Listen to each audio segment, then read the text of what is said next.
Olá pessoal, meu nome é Notonário. Hoje iremos discutir um pouco sobre dilatação térmica. Se vocês gostam desse conteúdo, ajuda o canal, deixa o like, se inscreve, tá? Vamos lá.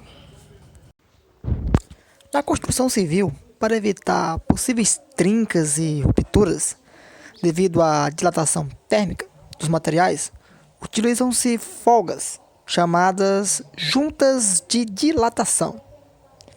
A mesma folga pode ser verificada em trilhos de rodovias, em cerâmicas, tá? Esse espaço entre uma cerâmica e outra já é para evitar trincas.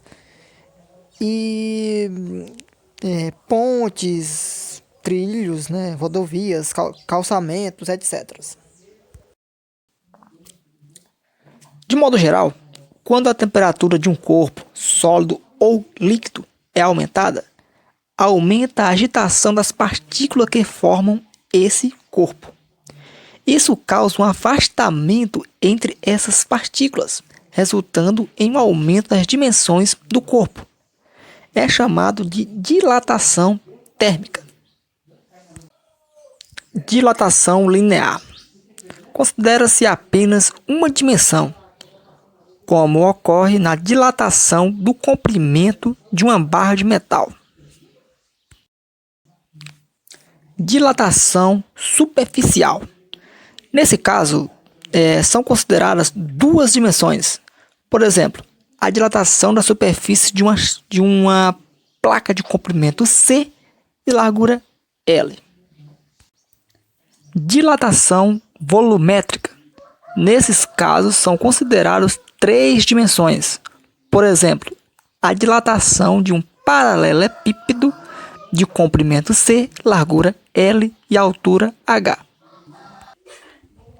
Experimentalmente, verificamos que a dilatação linear de uma barra é diretamente proporcional ao comprimento inicial.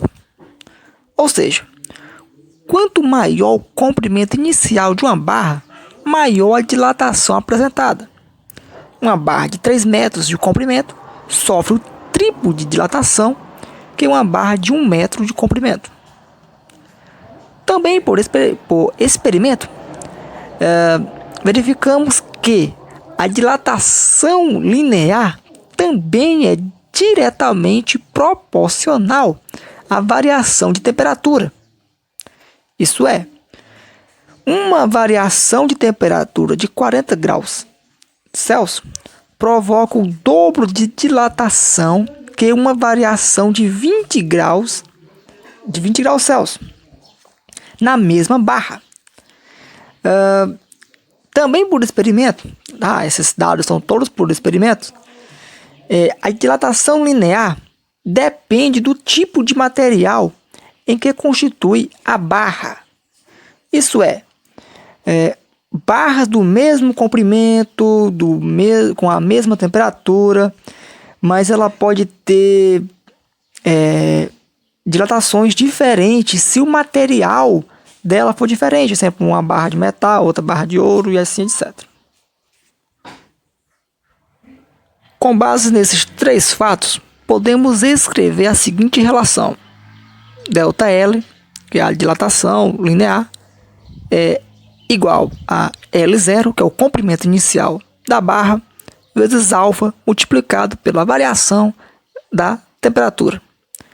A constante alfa é uma característica de cada material e se chama coeficiente de dilatação linear.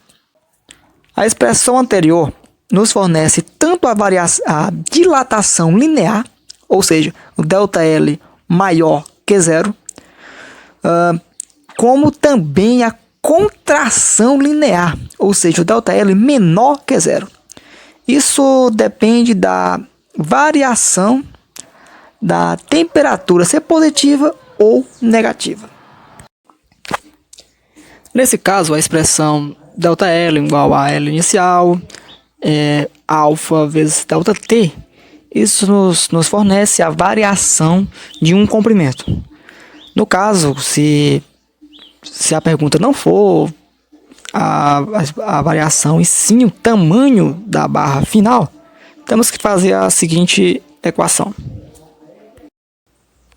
Temos que ΔL é L menos L0. Substituindo na nossa expressão, fica L menos L0 é igual a L0 alfa delta T.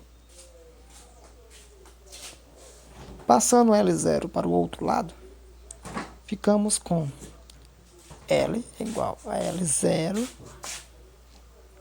alfa delta T mais L0. Percebemos que tem 2 L0. Então, colocamos em evidência. Dessa forma, ficamos com L0, abre parênteses, 1 mais alfa delta